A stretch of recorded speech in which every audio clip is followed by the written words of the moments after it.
welcome to another episode of the Back Catalogue podcast. This is the podcast where we, and by we I mean me, Apple, and my co-host / co-founder Vincent, we dive into the cinemas. We dive, we're head first into the cinemas. Like they say, please form a line, bro. We on the springboard. The listener and the viewer, whether or not 2022's very own The Batman is worth it or not. Starring the incomparable Vincent, we are here. Incomparable Robert Pattinson, who we did, for all those who haven't been up to date with the back catalogue. We did the wildest Robert Pattinson movie, The Lighthouse, last week. So go check that out if you haven't already. If you're on YouTube, like and subscribe. While I'm talking to the viewer here. If you're on the podcast, then just keep listening. I was going to say, while you're here as well, just go into the YouTube channel. If you like eating videos, if you like, sourcing, the best Adelaide eats, go onto there. Hit us up on the TikTok, hit us up on the Instagrams, hit us up on the Twitters. We're everywhere. We're everywhere. That's right. We're on LinkedIn as well. Except the places we're not. And we're on LinkedIn. We should do a LinkedIn account. Connect with Mr. Beast or something, and just be like, could I have some money, please? Man's giving money to Yeah. Did you see his tweet the other day? Well, you could just give money to anyone. No, he was like, I gave money to a small YouTube channel, or gave a device to a small YouTube channel, and this was their growth. And the YouTube channel had 46 million views. We got 32 views. That's small. Yeah, we're the small channel that needs to be helped. Mr. Beast. And I mean, if you go to our Twitter, you'll see that I directly addressed Mr. Beast and asked him to support this YouTube channel. But hey, Vincent, guess what? We're not talking about support, but if you do want to support, we also got Patreon. We're talking about The Batman. Now, at the time of reviewing this is fresh off the press. That's right. That's why we're doing this, fresh off the press. We were planning on wearing the same suits that Robert Pattinson wore to his the premiere of Batman 2022. Which, Vincent, if you haven't seen it, you got to look at it right now. Okay, I haven't. And you got to put a picture of it in the show notes. He was at the premiere of Batman 2022, or the Batman, I should say, and he was wearing a suit. He was wearing a suit? Yeah, dude. Have a look at his suit. I don't know. I can't find this suit, man. Look up the Batman 2022 premiere. Maybe that will come up, and type in Robert Pattinson. That's exactly what I did, but it's just in different. Is there 2022 premiere? I don't see any. There's no picture of Rob Pattinson in an oversized suit. No. It looks like his mum said he'll grow into it. Robert Pattinson, oversized suit. Bro, I haven't got this, man. I haven't got this. Where have I made this up? Entertainment Weekly. Have I made this up? I don't know. Is this I'm experiencing things that aren't real? Is this the one? Is it like a grey? It's got a turtleneck to it. Yeah, I just see it. I just see it. Man's got the chain around his wrist. But how big is that suit? He's looking like. I mean, I've got a photo here that I'll probably be able to link in the. He's looking like he's at the Twilight premiere. No, he's looking like if he rocked up as a lawyer for someone, at a place where they do law things, aka at the courts, that man would not be getting off with whatever crime he did. No, that's right. He'd be sentenced to life with a suit like that. That's right. He looks like the armed robbery. What's the name? Criminal, or that meme of the early 2000s NBA draft picks. 100%. Yeah, 100%. And I mean, look, that's fashion. Obviously, I have a feeling that big suits are going to be in this year, especially if Batman kicks off. But Vincent, before we get into this, can I just give you some facts? Yeah, give me some facts and a synopsis. Then we'll get into the talking points. So this got the 8.8 out of 10 on the IMDb. It's got the 87% on the Rotten Tomatoes. Now, IGN actually gave this 10 out of 10, which is wild to me. And we'll get into why that's wild to me. Now, this had a Yeah, but I budget. feel like IGN Oh, just throwing out 10 out of 10s. I was looking at all the 10 out of 10s that IGN have given for games. They gave Pokemon Red and Blue and Yellow 10 out of 10s. And, you know, I'm a Pokemon stan. But they're not 10 out of 10 games. Like, you're at your house and you're writing letters to Pikachu. And you've painted the red dots on your cheeks. You got the tail going. Like, you are that sort of stan. That's right. But I'm not giving them a 10 out of 10 because they ain't, you know. Anyway. Dido's singing in the background. She's saying tears gone cold. I wonder why. You know. That's right. Tears gone cold. No, but that's right. So IGN, you know, take that with a grain of salt or take it with multiple grains. But yeah, it has a budget of 200 million, and let me tell you, man, it's doing numbers. And do you want me to tell you a funny story about salt? Tell me, man. Right, so Foodland at the moment have got this scratch and win. So you spend over like $35 and you get a scratch and win thing. Yeah. And I scratched and I won. And it said, you know, Fantastic. some sort of salt, Himalayan pink salt. And I thought, oh, great, you know, we've almost run out of our pink Himalayan salt, you know, or just regular salt that's been dyed pink. Whatever. So I go to the supermarket, I'm in the salt section. I'm looking around, I don't see any of this particular brand. It was a Kettle brand pink salt. And I was going, I don't see any brand. There was a lady there stocking shelves, and I said, excuse me, I'm looking for the particular salt. Do you know where I can find this? And she said, oh, sorry, I don't actually know. But there's that lady there can help you. And she pointed to this other lady. And that lady goes, I said, you know, hey, I'm looking for this salt. She looks at my ticket. She goes, that's not salt. Come with me. And it's just a bag of chips, of like Himalayan salt chips. Dude, as soon as you said Kettle, I knew that story was going. And I saw the brand and I just did not put two and two together. But initially I thought that what was going to happen was that you were talking to that lady and she was like, oh, I'm sorry, I don't work here. Like, that's what I thought the story was. Nah, she worked there. She just was like, I do not have the time nor patience to deal with fools like this looking for salt when they're looking for chips. It says Kettle chips on there and she's just looking at it like, this man's is wild. If we're doing tangents, just quickly, I 100% watched one of the biggest dumb idiot. Like, this is like one of the biggest dumb idiot movies that I ever watched. Now, I actually told you to watch it. Oh, this is not the one. I watched this. Did you watch it? Yeah, I watched it today because, you know, I had some time on my sleeve and I thought I would do honestly. Yeah. Wait, just quickly, just so I know this is like original back catalogue stuff right here where we're just tangenting, but I just want to quickly tell the folks at home. So. Recently, the Texas Chainsaw Massacre 2022 has come onto Netflix, and I watched it. It's now in 27 minutes, but it's been rated poorly. I'm pretty sure it's got like a 3 or a 4 on the IMDb. I think they actually broke the scales. It's like a negative. Like, men's give so many zeros that they're like, we have to create a new scale. That's right. This is unbelievable.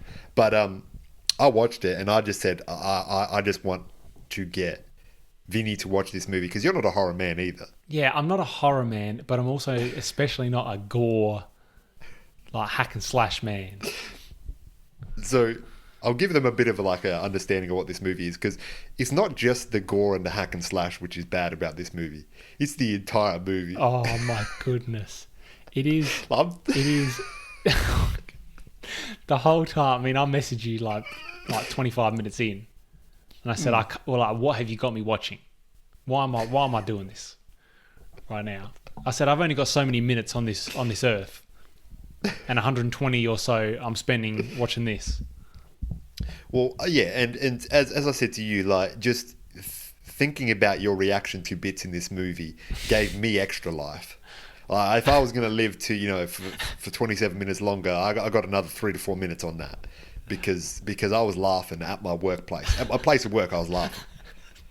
I was on a phone conversation. I looked at my watch to see your response, and I almost laughed on the phone. But I'm going to give these people just before we get back into things. I'm going to give these people a brief synopsis of like essentially what happened. So the idea is that there's it's a movie that's based around millennials.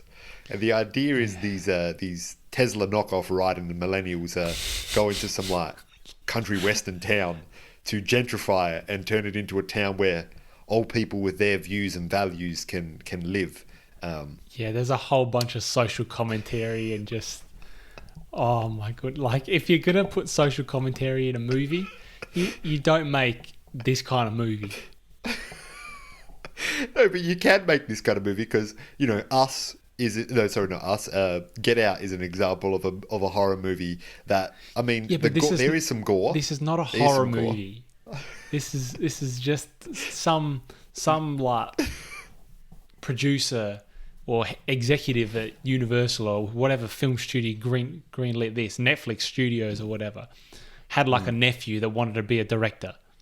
And they were just like, all right, here's 50 mil, like go and do what you want with this.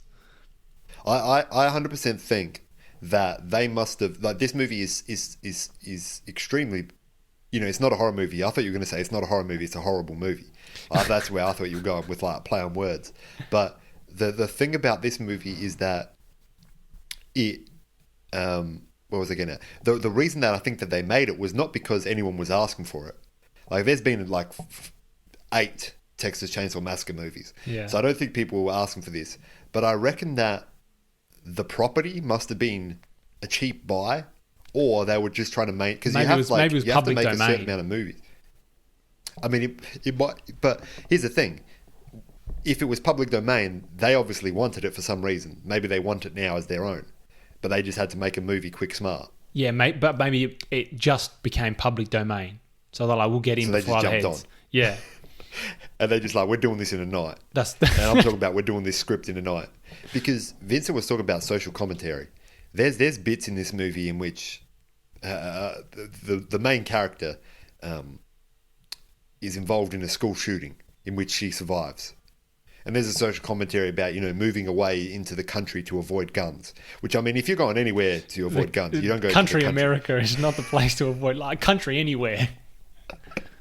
Because, I mean, that, as well as just being America, country folk have valid reasons to have firearms. Especially in America, because they're going to have bears out there. They're going to have, like, you know, giant cats just coming and eating their livestock. That's right. You've got to have some sort of firearm. So, but the hilarious thing is, it's never touched on again, this social commentary of guns. Like, they just start using guns willy-nilly throughout the rest of the movie. Yeah, this individual that would most likely be traumatized by firearms is just like picking up everyone they see. So pass me the Uzi. I gotta shoot this fool. Manson's got the golden deagle, and she's just out shooting folk. That's right. The idea is that these young people, like in their 20s, they're influencers, if not younger. One of them's a chef, or they're chefs. I think they're chefs, and they're wanting to open up a kitchen. I mean, we never get much of their story other than the fact that they're saying, like, "Hey, we've got premises here to do chef things." And there's a bus of people who come over to buy the houses and stuff. Yeah. They're looking at this thing. There's nothing here. There's some wood and there's some floorboards. That's about it. And the floorboards are wood, so it's just wood. And this is genuinely an old west town. Like, it's not like an old, you know, you go to a country town. It's older, but there's brick houses and things like that. This is genuinely, everything is wood. Yeah, this is the good, the bad, and the ugly. But this is just ugly. And somehow they rope the Texas Chainsaw Massacre into, like, the Leatherface is what they call him, into this plot. So the idea is they go to this place and they got all the papers for all the buildings except for one, which this old lady lives with her son. And the son happens to be like a reformed Leatherface. Like, Mansy's doing... Mansy's like, look, I'll just hunker down here, you know, I'll rehabilitate myself from cutting people up into tiny pieces with the chainsaw. Well, I mean, I'll live with my mother. The lady put the chainsaw in the wall. She puts the chainsaw in the wall and she says to the man, look, I know that you kill people for fun, but what I've done is I've put the chainsaw in the wall. Just don't go into my room. It's in there, but don't go in there, is what I'm telling you. If you got a man that uses chainsaws to kill folk, and you're like, I'm going to confiscate that chainsaw, you don't tell the man where the chainsaw is. Yeah, you don't hide the chainsaw. You remove the chainsaw and you live within 50 miles at like 500 miles of the nearest Bunnings. Yeah, because mans will walk into Bunnings and they'll be like, you know, because Bunnings, you know, there's no screening process. Just the beginning. It's exactly right, and they're just, you know, they're trying to serve as the community. If the man comes in and asks for chainsaws, they're going to provide, you know, mid to low quality chainsaws. But so these millennials come into this space, and we say millennials in a way that's negative, even though we technically are millennials. I believe we fall into that category. Yeah, I don't know how generations work, but it turns out that they didn't get the papers for this lady. But they get the cops to take her away, and she ends up just dying of a heart attack. Yeah, she got a heart attack because they were like, "Bro, we own this house. Like, you're in our house." And she says, "No, I'm not. Like, this is my house. I got the deed." And then the dude's like, "No, screw you." She has a heart attack, dies. They find out, oh, she actually had the deed. Well, that's a bit of a rip. Like, we could have asked the lady, like, "Hey, you say that you got the deed? Do you want to show me?" And she'd be like, "Yeah, it's in my deed file." Next to the chainsaw. It's in my deed wall. She would have shown these people. I just need to get Leatherface over here to smash it open. That's the chainsaw wall. That's the deed wall. So she dies, and you know, this was the only lady that was keeping Leatherface from doing Texas Chainsaw Massacre business. Yeah. Which is hilarious because he's got her in his arms in the back of this sheriff van. And she dies, and that's just it. Like, man's is just breaking legs, breaking arms, like stabbing people with the broken arm. Oh my goodness! And then he goes, "Oh, what do I do to you know, cherish the memory of this mother figure that, you know, because he was an orphanage or whatever. What do I do? All right, I'll rip her skin off and wear her face as my face." And just prop her up in the middle of the sunflower field. Yeah. Which, I mean, look, if you're going to represent someone in any form of way, you know, in a negative or a positive way, that's not the way to do it. Absolutely not. Because one, I mean, like, guy's got good hands to be doing that. Because that face fit perfectly over his face without any other supports. And his head is big. Yeah, he's got a big head. So... yeah, so then after that, you know, he does his I'm gonna take your face business, and then he just walks back to the town while all these people are doing, like, you know, real estate agent business, and they're buying pieces of the property to turn into, you know, a comic book store. They say that's right. They're doing Ray White Harlow things. And I mean, who is this movie aimed towards? It's not even a horror movie. There is not one point in the movie where it's suspenseful. Yeah. Like, if there's horror, there needs to be some sort of, what's going to happen next? Yeah, and the challenge with A Man with a Chainsaw is it's hard to build tension because, you know, or I mean, it could be good to build tension. There's ways to do it. Yeah. But in this movie, the way that they build tension is this man with a chainsaw is silently sneaking around places. And then as soon as he pops out, the chainsaw is up and running. That's right. He's not even doing any of these ones. He's not even pulling nothing up. He's not pulling the chain. The best one was you hear him do the chainsaw, and then the lady's like going towards the chainsaw, moves the curtain or whatever, and it's just a chainsaw on the ground, and man's coming from the other end. That was the only part where I looked at this bloke and I was like, okay, that's smart. Smart. That's right. That's, you know, smart, he's used his environment to his advantage, and like the status quo of him being a chainsaw individual. The positive thing, I guess, about this movie is that, and we'll get into the specific reasons, but it tells you what not to do. Not only in the case in which, you know, there's a massacre, you know, within a soon-to-be gentrified Western town, but also it tells you what not to do in general for making a movie. And a lot of lessons to be one learned. One of the things that it does really wrong is none of the characters are enjoyable to be with. No, they all kind of suck. Well, I mean, one of them gets like hacked straight away. I mean, we were 15 minutes in, and it was just like, well, good a time as any. We killed off one, and that was the nicest one. That the girlfriend of the main guy who's doing the Harlow business, she was killed immediately, effective immediately. In her contract, he said, "We just need you out of here because we've only got about 24 hours to get this done." That's right. There's no 4 weeks notice or anything. You just out. So she gets killed off, pretty brutally, might I add. But the thing is, I'm going to get into why I don't like these people. But with this lady that gets killed first, she has the opportunity to just pretend she's dead, because she gets into a car accident and Leatherface is looking around, searching for anyone who's still awake, and will ultimately kill them. So this lady just keeps trying to move out of that space. If I'm seeing Leatherface walking around, I'm pretending I'm asleep. Yeah, but he seems not to kill someone. What have we got to remember here is that, this fight, flight, or freeze. You just witnessed something like that. You don't know what you're doing. This is true. So that's one thing that I kept in mind, regardless of the decisions that people made in the movie, especially horror movies. It's easy from someone being like, "Oh, well, it's obvious. You just stepped left twice, swung the elbow, and then pushed the door out, and you would have been fine." I mean, you do Konami code in a thing, and you'll get out of it. But you can't. I see what you're saying. You can't do that when you're in a high level of stress. That's right. You can't do Konami codes. Even Kojima didn't know the Konami codes. You're expecting this lady who just seen 2 heads get absolutely murked in the back of a van. And also, saw a lady get her face taken off. Yeah. Out of the rear view mirror. That lady was... that lady was dead, but still. Than they appear. Here's the other thing as well.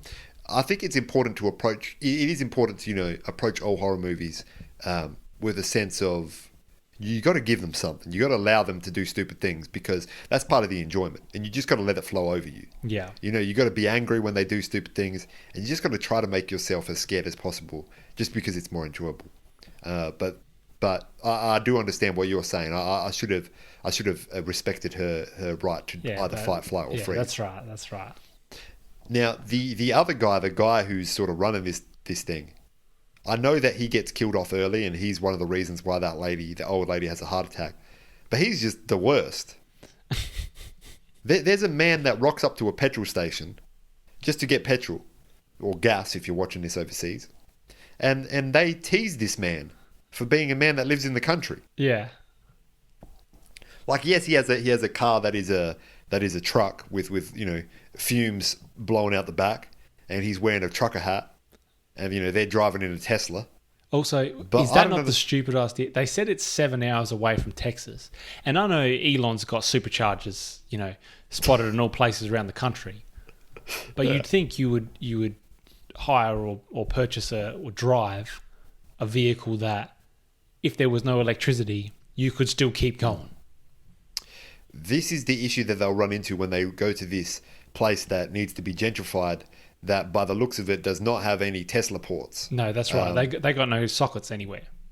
They got no sockets. So they're going to run into some issues either on the way there or on the way back. I thought 100% they were going to get in the car, press autopilot engage, and it was just like, "Sorry, bruv, I got no battery." Like, they had 5 people going there. Yeah. Plus whatever, equipment they had in their back. I'm assuming chef gear, of sorts. Because they were having a party there as well. Yeah, they were having a cookout. Later that day. They were having a cookout, but we'll get into that in a little bit. But yeah, those people from the start, we're meant to enjoy these people, but they're the ones that are, being disrespectful to people that they've just met because they live a different lifestyle. Yeah. And isn't that the whole reason... isn't that our whole thing as millennials, to be like, we just got to respect other individuals? No, not these ones. I mean, when they don't align with your views, then you just got to be like, "Oh yeah, this guy's the worst ever." Yeah, like he must have a small penis he's the man that you're dealing with. A big truck or something. That's what they said. That was like the first line in the movie.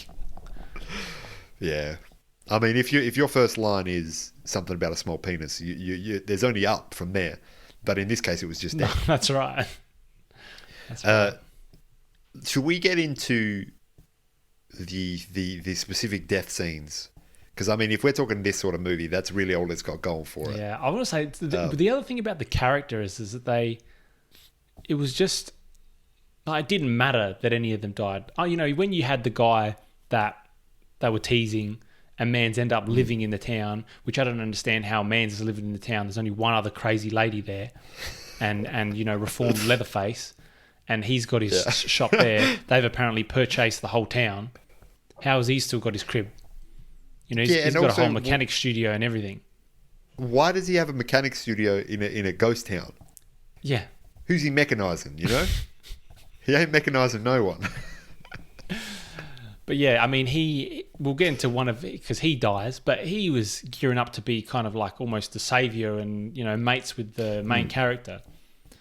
And then he just dead. I assumed that they were going to sort of be like, hey, look, you know, we're different, but we're human. Yeah. Let's come together and face this other human. They were doing, you know, woke things, and, you know, and then they just missed that one. And it was just almost the start, and then that was it. They're like, this is enough. That's right. The whole woke premise, it finished off in the first 5 minutes. And like, you know, there could have been things that they could have talked about. I mean, maybe the idea was if they were going to talk about gun reform and things like that, they shouldn't have used an individual with a chainsaw. And the only way that they can stop him is with a gun. Well, that's actually not the only way they can stop him, because apparently Mans is invincible. Mans is invincible. He is. And the reasoning given in this movie is because if people survive that he's chasing, he won't stop.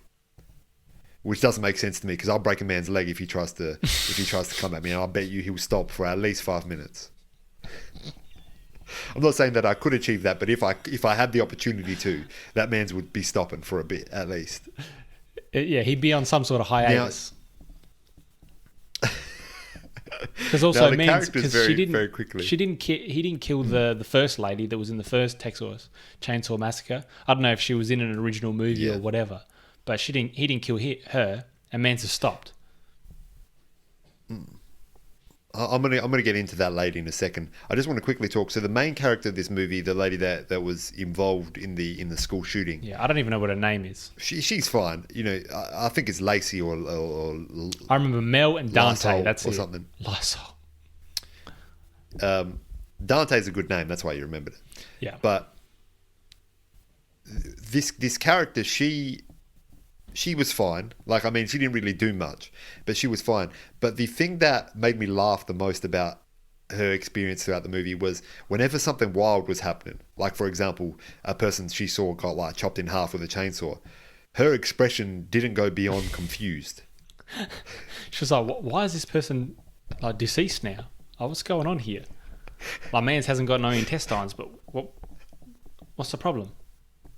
Why did his head go that way and his legs went that way, you know? She was trying to work out the physics. Shout out to that.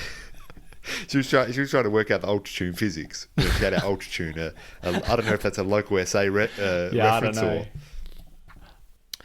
But so in this movie, there's several saviors that they present, and one of them is the lady from the first movie. But the actor is actually dead, so this is just a different lady. Okay. Now, she appeared in Texas Chainsaw Massacre 3D, which in itself is even worse than this movie somehow. I mean, she just is 100%, you know, you gear up, she's like cutting a pig in half to the opening scene of her. And then she hears, like Mans is back, like Leatherface is back. She goes, all right, get the duffel bag of guns, put the cowboy hat on, let's go, we mean business. And then she goes in, do you remember me?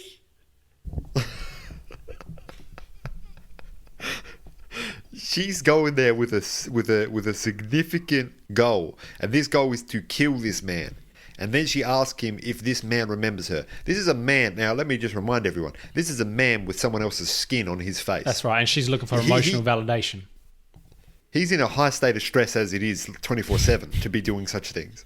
He's not going to be remembering an individual that is maybe how long since the last 40 years or 27 something, years? It's like 40 ages, years. Yeah. He's not going to remember someone that is 40 years older than they once were. Yeah. And has been gutting pigs for her life. I don't know about people who gut pigs for a living, but I'm assuming like they tend to age a bit quicker than those who don't. I'm assuming that's not good for your skin. I mean, it can't be, right? It absolutely can't be. So she comes in as the savior, and then she dies in about 2 minutes. Yeah. After she doesn't get her validation. Her role in this movie was dumb idiot stuff. Also, this dude he's just shaking off bullets like it's Call of Duty. Like he gets shot, and if you leave him for 3-4 seconds, he's back. He's all right. Eyes go red, and then it's just clear again. Clear as day. The best is one time he gets shot, and then she's trying to reload her gun, and this man's just bolts around the corner. Remember that bit where they're just out fighting each other? This dude's just like, I've got to get out of here. Just runs around the corner, and then switches off his chainsaw so he can never be seen again. In this very open town. Yeah. Somehow this 7-foot, man who's probably about 150 kilos, and I'm talking just like he's a big man. Somehow he's hiding. Yeah, look. Now let's go into the depths very quickly, Vincent, because there's a scene in particular that I'd like us to talk about. It's not the end one, is it? Okay, maybe there's 2 scenes in particular. Okay, because I want to talk about that one. Oh man, this is fantastic. You would have thought we were doing else. You would have thought something else was going on, but this is fantastic, right? So there's this bus of people that rock up, and they're there to party and to also buy houses. Ray White Harlow style. They all out of houses. They all out of property. They're all out of property, but also it starts to rain, so their party gets taken from outside of the bus to inside the bus. So they're having this full-on party inside a bus, right? But also, and the party looks dreadful. It's turned from a passenger bus to a party bus. Yeah. There's not a lot of seats in there. No, there's not, and there's not a lot of room for movement. Is the real issue? Yeah. And when you got heads partying, I'm talking about drinking alcohol. I'm talking about dancing. There's movement. Because the last thing you want is heads sitting there just on the bus looking straight, drinking, like 2 shots of vodka. Well, that's one-way ticket to having heads stand up and then just pass out because they just didn't realise how much they drank. Yeah. Anyway, they're having this party in the rain, and this is as the Leatherface starts taking people down. Now, Leatherface makes his way onto the bus by chopping off a man's head and then throwing it into the bus first, as a bit of a message to say, like, look, I do these things. If you'd like more, stay in the bus. And Leatherface walks into the bus. Now, there's one hilarious bit which actually genuinely made me laugh, and they're all filming Leatherface as he walks in, and they put him on like Instagram Live. Yeah. And this one bloke says, "We're filming you. If you do anything, you'll get cancelled."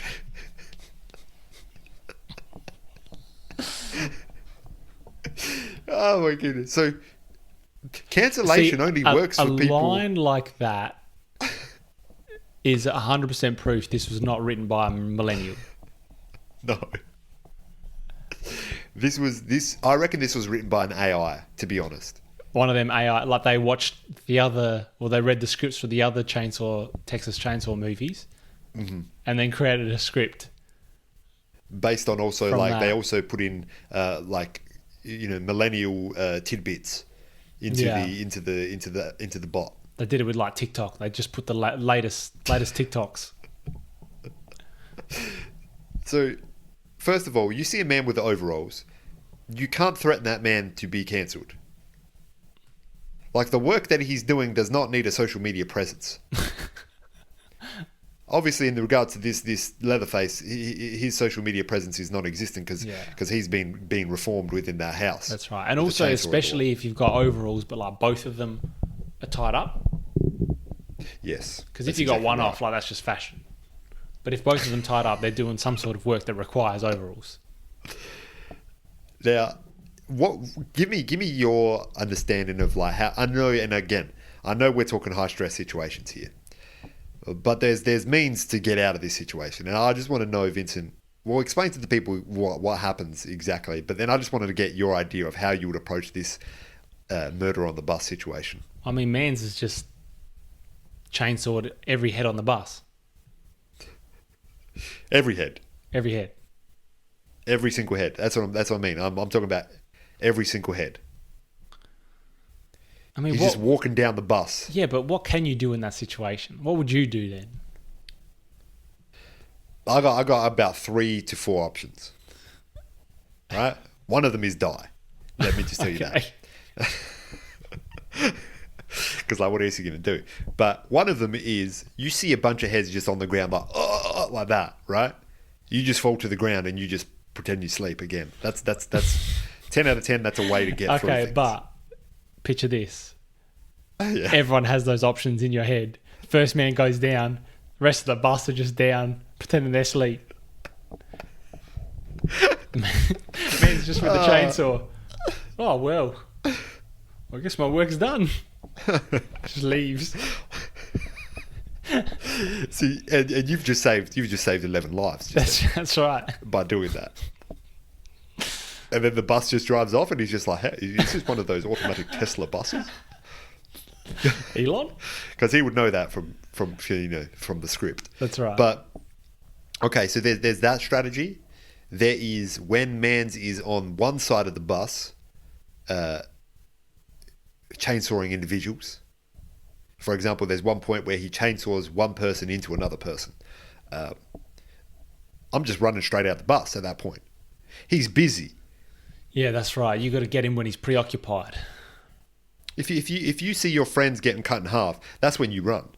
I mean, in this situation, and I mean, look, again, there was about maybe 15 people on this bus. Would you agree? Yeah, I didn't realise you posed that as a question. Sorry, there's about 15 people on this bus. If we're about to die, someone's going to say, rush him. Just rush this man. You go for the legs. You might get chopped off, but I'm going for the torso at this point, and I might get chopped up, but at least another man's going for the neck. Yeah, but that requires communication and collaboration, of which none of those 15 or so heads have the capacity to do. Probably half of them because they're deceased now, but the other half because they're fight, flight, or freeze. They're not in communicate and collaborate. And yeah, no, that's true. And again, with communication and collaboration, there could have been another strategy, which is they're tapping on the bus like this. Yeah, no, they're not putting their all into it. They're tapping on the bus as if there's someone outside the bus and they're trying to get their attention. Yeah, or someone in the other car. They've got like a friend in the other car, and they're going to do these ones. They're waving. They're just doing wholesome things. I'm getting. I don't care if I get cut up. I'm trying to smack that window as hard as I can. Yeah. To get myself out of that situation. On those buses, there's those things that you use in an emergency to crash a window. That's right, and you can't be fined because that's an emergency. That's an emergency. In that case, that's an emergency. Like, I don't know about the rules in Harlow, but in most places, that's an emergency. Yeah. Because I mean, that's home ground advantage for the Leatherface. So yeah. maybe he's following all the rules for Harlow there. But essentially, they all just die. And it's probably the most hilarious part of the movie because heads are just getting cut up and they're just screaming and waiting for this man. They're essentially in line waiting for their turn. Yeah. Man, So, Vincent, is there any other specific deaths, potentially maybe even the last one, that you would like to talk about? Yeah, the last one is what I want to talk about. Yeah. Because there's the final piece where the lady's rocked up. She's there to ask, like, you are the father. Like, can you come home to your son? Type business. She wants to have a conversation. And then there's Mel and her sister, who's the main character, I think. And those two are trying to stop Leatherface. I mean, there's all sorts of situations going. I mean, that's like the last 25 minutes probably.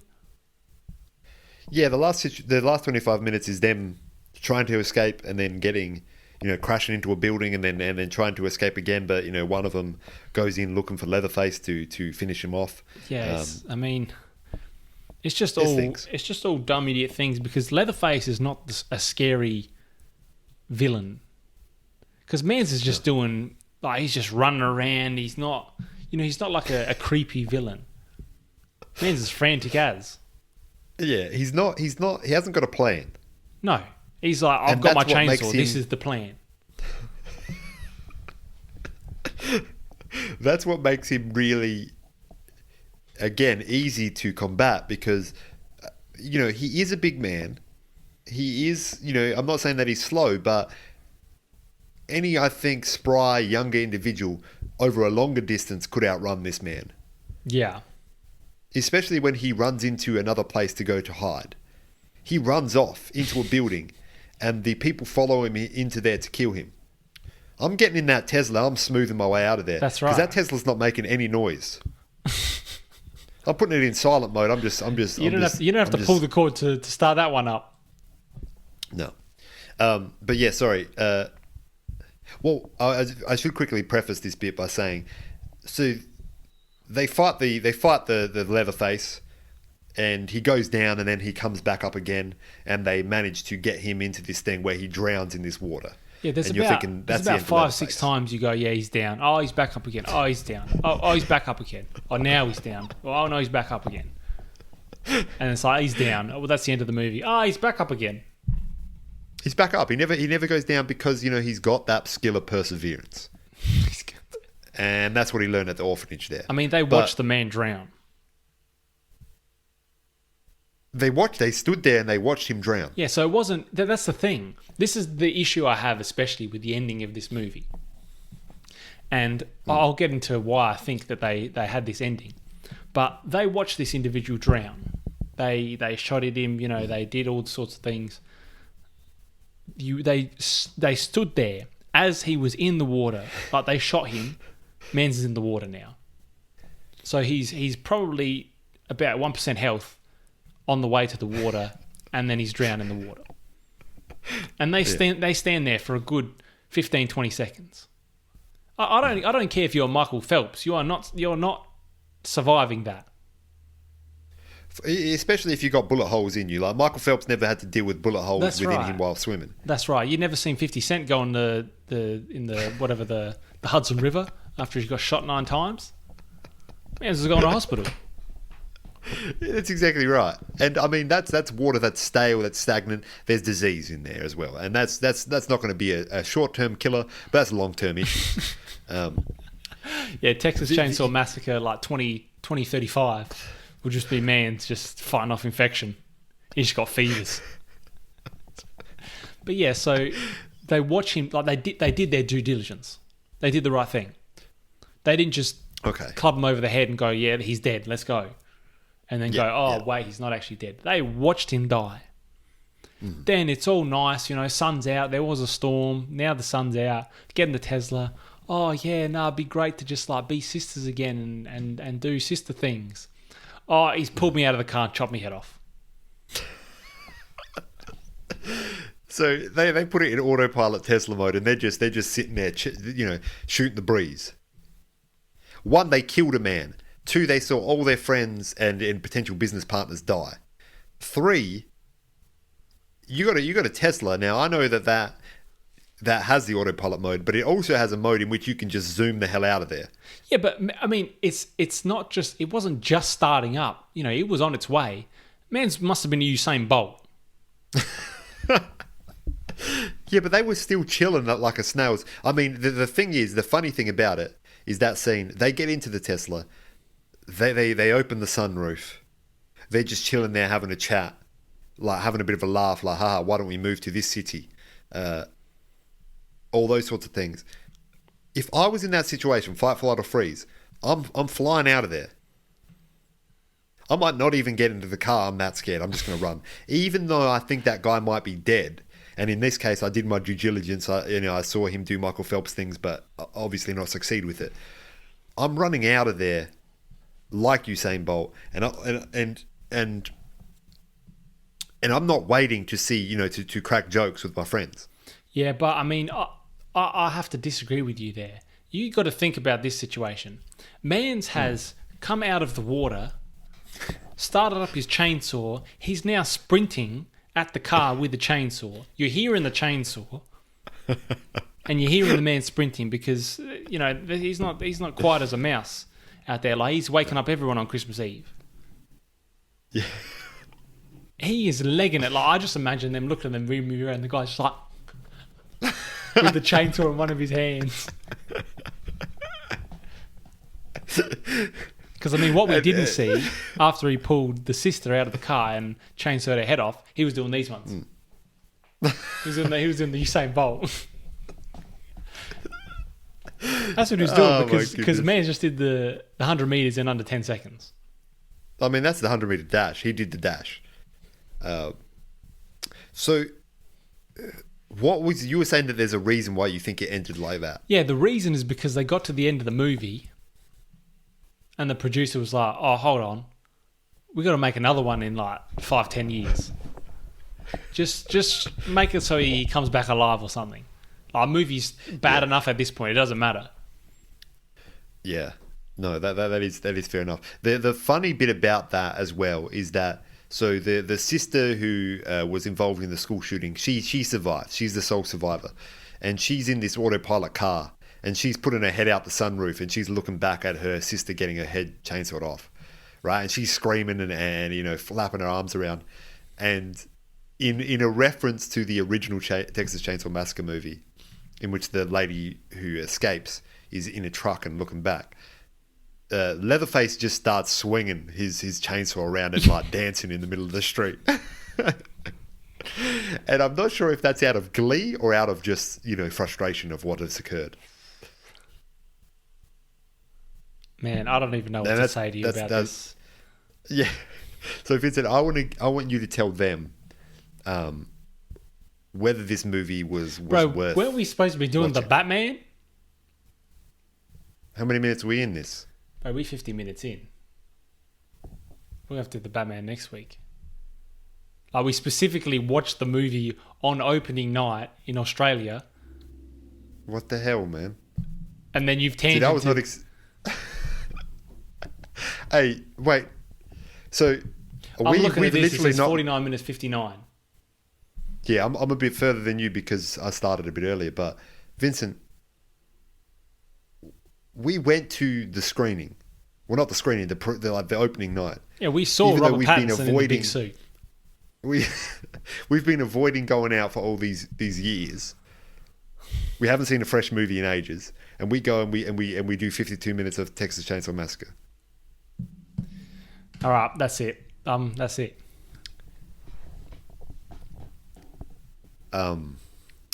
Welcome. How do we get out of this?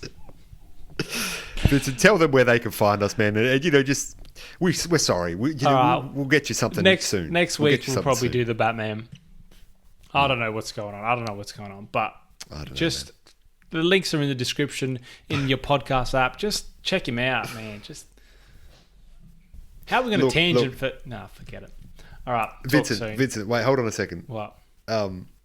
Just for you guys at home, if you sat through all of this and you were waiting for the Batman, Vincent in the show notes will put the photo of Robert Pattinson at the screening for you to peruse. Yeah, as a consolation, we'll put Robert Pattinson in the show notes. All right. Hey. Yeah, talk soon.